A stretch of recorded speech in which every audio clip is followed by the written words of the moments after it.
Welcome to The Land, your bet sports betting show.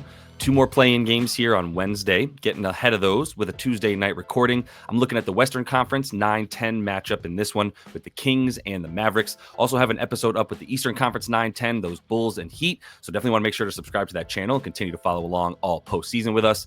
A lot is still unknown in this Mavs and Kings game, but I want to dive deeply into the matchups with you guys and show you a little bit of what you can expect. We don't have enough data, or let's just say a ton of data, on this Mavs team, especially with the way that they're now constructed and who's going to be playing. So we're going to do our best to create those projections together.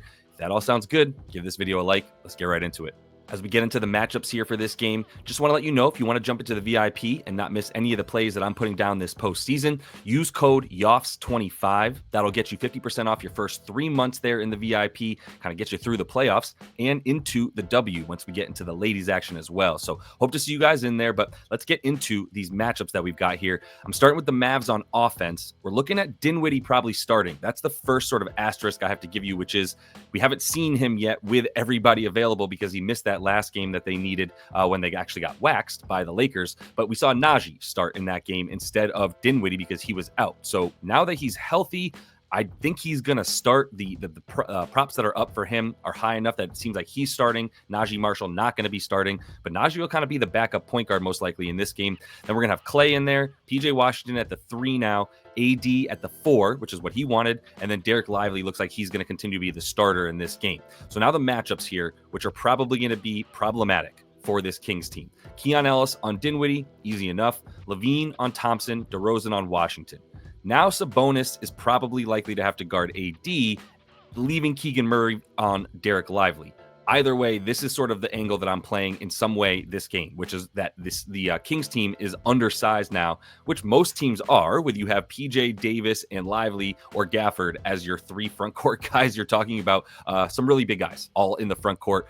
There's going to be a problem for the Kings, especially because Keegan Murray, bit undersized when it comes to guarding either Davis, Lively, honestly, a little bit PJ Washington, and definitely a guy like Gafford when he comes on the floor, but you certainly can't leave him on AD, who's the most dangerous on offense. So that's probably why we're seeing Sabonis guard him. And look, Sabonis has had a good history against AD when he was on the Lakers, but everything's different now. So we'll have to dive into how that's going to impact this game here in just a sec. Things make a little bit more sense on the other side of the ball here. Keon Ellis, Levine, DeRozan, Murray, and Sabonis. And then it's pretty much just whomever is across the position from them is going to guard them, right? Like maybe AD goes on Sabonis, but if I'm Jay Kidd, I kind of like the idea of AD playing against Keegan Murray, which is what he's wanted, right? Like AD was griping about that on the Lakers for years, which was he wanted to play the 4, so he didn't have to guard centers more than anything. And then if he wanted to bully guys at the 4, he could, which he'll be doing in this game most likely. But what this sort of matchup here tells me is that it's going to be pretty straightforward, and I don't like this matchup for the Kings. I actually like the Mavs a lot more, especially when you look at these defensive matchups.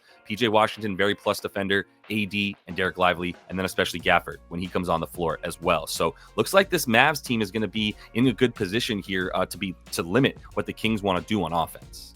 Quick summary here for you on this. It's unclear if Najee or Dinwiddie's starting, but I'm leaning strongly that it's going to be Dinwiddie. We'll probably see him keep his minutes close to 30 as well, and Najee play the other side of that, maybe like mid to high 20s.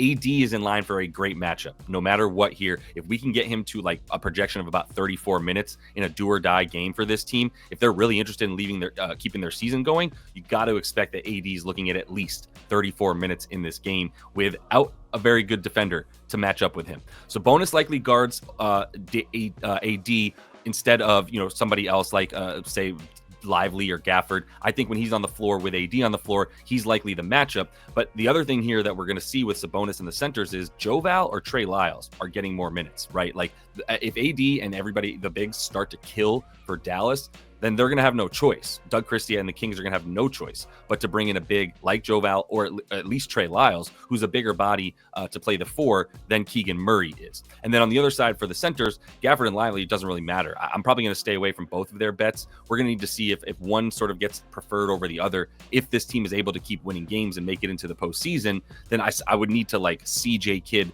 with these matchups before I sort of knew who was going to get these minutes. So both those guys are going to be a stay away in this game for me. As we jump into these player props, using Props Madness, use code LYB if you want to jump in on the best sports betting research tool for all things props here in Hoops Betting. This will get you 7 days free, so you can try it out and see if you like it. Also get to 25% off on your first month. First bet I want to get into here is a little bit obscure because I think this is a little bit of a timely bet as well for Max Christie. And this is honestly the bet that I feel the most confident about in this game right now, as it's not a game that we have a lot of data with both of these teams and the lineups that they're going to be bringing in this game, right? But I am looking at Max Christie because he has been someone who has at least been somewhat consistent when he plays with Anthony Davis and with PJ Washington, who are two guys I want to make sure I put on the floor because they're going to be seeing a lot of the usage on offense. And it's really indicative of what I think we're going to see in this game in terms of the rotations. So with those two guys playing so far this season, it's just 7 games, but he's at 11 points per game. And we're getting a really low prop here, 6.5 on some books, 7.5 on the points on other books. Whereas I think he's good for 25-ish minutes. Like if you look at the minutes in these games, he's averaging 24.7. He's a really, really good defender. Might be needed for a guy like either Levine or for DeRozan, especially Levine. If you look at him, he's probably going to have a pretty easy matchup here from what you saw. He's got probably a guy like Clay on him. So if you don't have Max Christie out there as well, you don't have as good of a defender. Obviously, Najee can guard him, but it's unclear what the rotations are. My main thing is if Max Christie is getting 25 minutes, he should be at least about 9 to 10 points, and this thing is at about 6.5. Part of the reason is the matchup, no question. He's going to be doing everything off ball, probably going to be spending a lot of times in the corner, shooting his shots, and this is the number one team you can do that against, right? They're dead last in terms of spot up shooting, defense. They are giving up a ton in the corners as well. They're 13th limiting in this corner, but 26th in that corner. So overall, they're like in the bottom 10, limiting corner threes to their opponent. And that's, like I said, really, this is the type of player that you want to take in these positions against them, spotting up, and also a good defender who is out there that for a few more minutes so that he can guard the good guards that are going to be playing for the Kings in this one. As I get into the next look here, go ahead and give this video a like. Getting anything out of it goes a super long way to support the channel, so much appreciated there. And I'm going over to Keegan Murray, and this is a dude who I think is going to get picked on in this game, but these rebounds are really low, which is indicative of them thinking he might get played off the court at times. That's why I think the books have these rebounds at 5.5 when he's really, really necessary for the boards because DeRozan, Levine, not the best rebounders. So it's kind of him and Sabonis when they're on the floor together in terms of who they rely on for these boards. If you put him in the games where he's playing with Levine, DeRozan, and Domas, he's looking at a good amount of boards here, 6.2, and we're at 5.5 for basically even money, something that he's done 13 of the 21 games. I mean, if he's at 62% in terms of his hit rate, this number here at plus money, at even money, I mean, it indicates that he's only done it about 50% of the time, but he's got a way better hit rate than that. The rebound chances in these games, not massive. They're at 9.6, but he is able to get a few more rebounds, again, because guys like Levine and DeRozan aren't really going for boards that much, and Keegan Murray is going to end up having to play down low a lot more. We'll see if they go to zone. It's something that they're not above, right? If they're having too much trouble with the bigs down low, that is good for a guy like Keegan Murray, who'll be playing down on the baseline anyway at that point and ready for some boards. So the reason I haven't taken it is because this matchup is horrible, right? That's the only reason that it's not a bet that I can confidently say to you, I'm taking this right now. So what would it take for me to bet on Keegan Murray rebounds? Like what am I waiting for? I'm basically waiting to see if I can get a decent minutes projection for him in this game, because I'm not sure if there's going to be any insight that I'm missing so far where maybe we see a bit more Joe Val, maybe we see a bit more Trey Lyles, like I was talking about at the top. If there's no indication from anybody with any kind of insight or close to the team or beat writers with news that they're presenting to us, if none of them come to us and say, yeah, I mean, Keegan Murray is likely to play 32 or more minutes, then I'm out on this. But if there's even a whiff of, well, I think we should expect normal minutes from Keegan Murray, expect about 32 or more, which he's done a number of times, 15 games that he's played with all these guys this season, right? Since the trades, like he's done this a decent amount, and his hit rate in these games is 11 for 15. So at that point, the matchup kind of be damned. We might have to just look at the rebounds anyway. If there's an indication that, you know, from management, and like I said, from beat reporters and people covering the squad, there's an indication that Keegan Murray can be relied upon to play 32 plus minutes or so in this game, then that's going to be a pretty good bet at 5.5 for even money on the boards. Last guy I'm looking at here is Spencer Dinwiddie on the dimes. I think this is going to be a good over as well. There's a couple things that really give us that. We have to filter it with him playing with AD. Let's just start there, right? If we look at these games that he's played with Anthony Davis, 7.4 assists per game,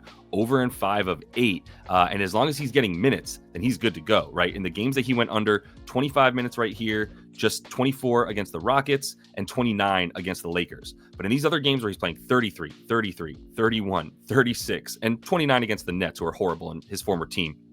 But all these other games, 30 plus minutes, right? Again, if we can get there with Spencer Dinwiddie, I told you at the top, I don't even know if he's starting because Najee Marshall is a favorite of Jay Kidd a lot of times as someone that he likes as a facilitator. But Dinwiddie should be the point guard. And in the minutes that he's been on court with AD this season, not that many minutes, but if you look at the minutes that he's played on court, he's looking at about 8.8 assists per 36 minutes. So even if we project him for about 30 to 32, we should expect about 7 assists for him in this game as his potential assists go up from 7 on the season to 10.8 when he's playing with Anthony Davis.